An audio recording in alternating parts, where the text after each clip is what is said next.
everyone, and welcome. My name is Wendy Pitts Reeves, and I am a longtime practicing psychotherapist and a private practice expert.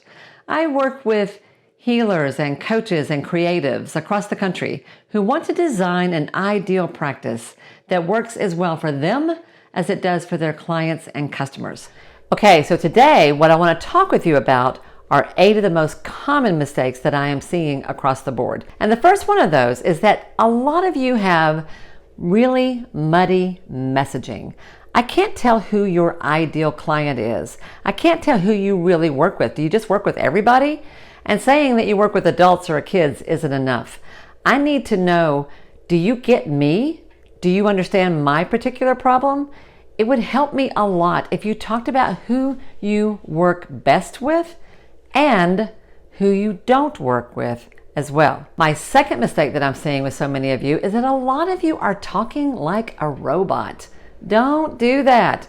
Don't use psychobabble terms like complementary methodologies or presenting problems or trauma-informed psychotherapy.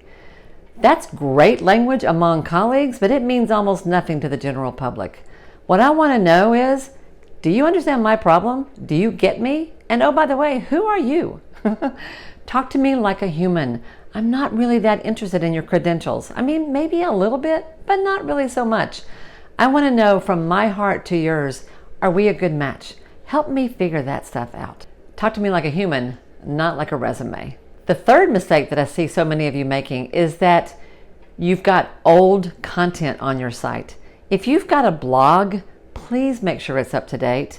Either don't have a blog at all if you can't keep it up to date, or commit to a regular posting schedule where you are adding new material. And at the very least, you guys, don't put dates on the articles. Don't put dates on your blog posts. That way, if you're lucky, I won't know that the last thing you wrote was 2 years ago. All right, let's talk about some design mistakes. One of the ones that I've noticed is that you don't have enough pictures of yourself. I know that we're shy people. Most of us are introverts. That's why we work with one person at a time, usually behind a closed door. But I want to have a sense of you as a human being. So show me some pictures. And I don't mean just the formal head and shoulders shot with a suit. I mean pictures of you with your dog, pictures of you sitting by a creek, pictures of you at your desk with a cup of coffee. I don't care. They don't need to be fancy. They do need to be professionally done. Okay? Next mistake that I would say I see a lot of packed pages. Some of you have websites where you have crammed so much information into one page that it's completely overwhelming. I don't know where to look. I don't know what to read first.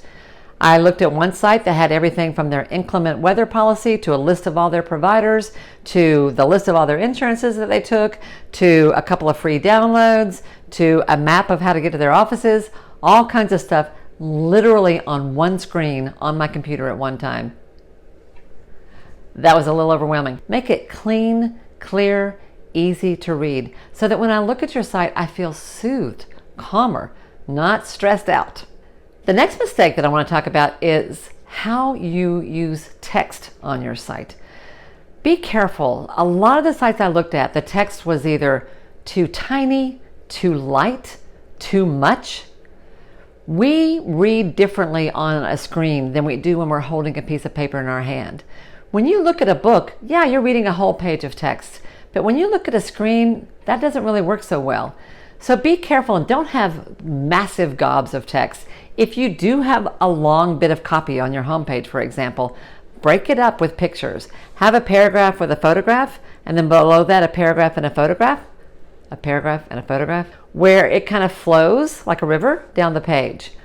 Or there are lots of other design techniques that people much better than me can talk about, but make it easy for me to see the words. Don't make me have to squint. Don't make me have to hunt. Make it like, I can just sit back and see what it is you have to say. One of the next more common mistakes that I find that is a lot more subtle and harder to spot are broken links. If it's been a while since you visited all the pages on your website and if you haven't tested the links lately, go do that. In fact, I would put it in your calendar at least once, probably a quarter, to either you or someone on your team go through every single page on your website, including all the hidden ones that you click on to get to, and check every single link. The last kind of typical mistake that I want to talk about is your legal content. And by that I mean every website needs to have at the bottom a terms of use link and a privacy policy.